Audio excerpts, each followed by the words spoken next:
Você já percebeu que existem momentos em que o céu simplesmente fica em silêncio?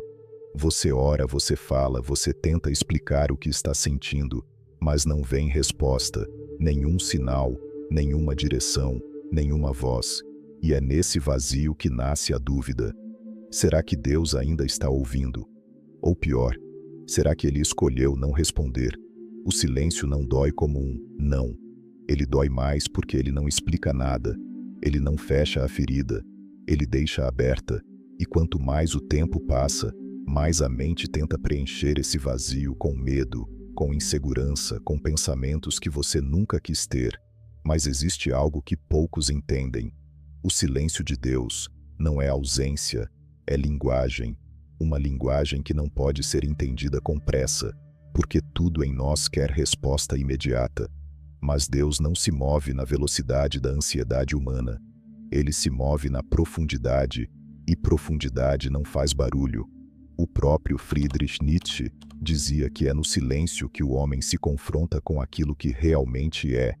E esse confronto não é confortável porque o silêncio revela aquilo que o barulho escondia. Pensa no oceano. Na superfície existe movimento, som, impacto, mas quanto mais fundo você desce, mais silêncio existe.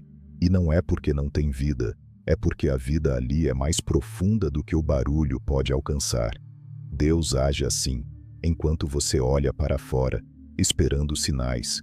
Ele trabalha por dentro, organizando o que você ainda não consegue sustentar. O Søren Kierkegaard dizia que a fé começa exatamente onde a compreensão termina. E talvez seja por isso que Deus se cala, porque se ele explicasse tudo, não existiria fé. Existiria apenas certeza. E fé não é construída com certezas. É construída no vazio, na dúvida, no silêncio. A própria Bíblia mostra isso em Salmos 22. 2 está escrito: Meu Deus, clamo de dia, e não respondes, de noite, e não tenho sossego. Até aqueles que estavam mais próximos de Deus também enfrentaram o silêncio.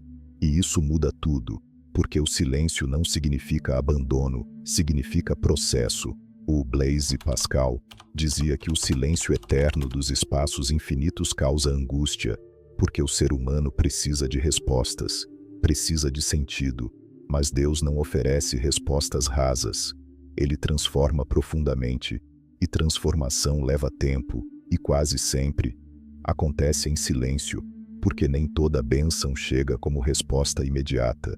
Algumas chegam primeiro, como silêncio, para preparar você, porque receber antes da hora também é uma forma de perder o silêncio de Deus.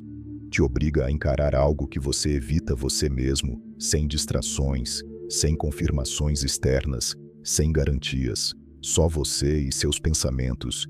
E é aí que muitos desistem, não porque Deus abandonou, mas porque o silêncio revela o que a pessoa não quer ver: medos escondidos, inseguranças antigas, dependências emocionais.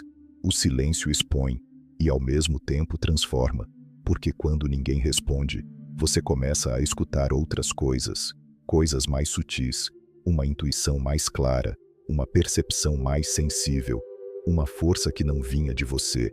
Na Bíblia também existe um momento assim em 1 Reis 19. Deus não estava no vento forte, nem no terremoto, nem no fogo. Deus estava em uma voz suave, quase imperceptível. Isso muda tudo, porque talvez o erro não seja o silêncio de Deus. Talvez o erro seja o nosso barulho. Quanto mais o mundo grita, mais difícil fica ouvir o que é sutil. E Deus fala baixo, não por distância, mas por profundidade. Ele fala tão baixo que só consegue ouvir quem desacelera, quem suporta o silêncio, quem não foge dele, porque o silêncio não é vazio. Ele é um espaço sendo preparado, um intervalo necessário entre quem você era e quem você ainda vai se tornar. E talvez exatamente agora, o que você chama de abandono seja formação. O que você chama de demora seja proteção. E o que você chama de silêncio seja Deus, dizendo ainda não, porque você ainda não está pronto para entender o que está pedindo, porque algumas respostas, se chegassem hoje, destruiriam você. E o silêncio É a única forma de impedir isso, sem te explicar tudo, porque nem toda explicação traria paz. Às vezes, só traria mais peso. Por isso Deus não responde tudo. Ele forma, ele ajusta, ele fortalece em silêncio. E enquanto você acha que está parado, coisas estão sendo movidas, caminhos estão sendo alinhados, pessoas estão sendo posicionadas. E principalmente você está sendo preparado, porque fé não é sentir o tempo todo. Fé não é ouvir o tempo todo. Fé é continuar mesmo quando parece que ninguém está ouvindo. Em Hebreus 11:1 está escrito: a fé é a certeza daquilo que esperamos e a prova das coisas que não vemos. E talvez seja exatamente isso: continuar mesmo sem ver, continuar mesmo sem ouvir, continuar mesmo em silêncio, porque o silêncio de Deus não é para te afastar, é para te aprofundar, é para te ensinar algo que só o silêncio pode ensinar, que você não precisa de respostas o tempo inteiro para continuar, que você não precisa entender tudo para confiar, e que às vezes o maior sinal de que Deus está presente é exatamente o silêncio, porque no silêncio você para de procurar fora e começa a se encontrar por dentro. Então hoje, em vez de pedir respostas imediatas, tenta fazer algo diferente, fica em silêncio também e escuta, não com os ouvidos, mas com tudo que existe dentro de você, porque talvez a resposta nunca tenha sido um som, talvez sempre tenha sido o próprio silêncio.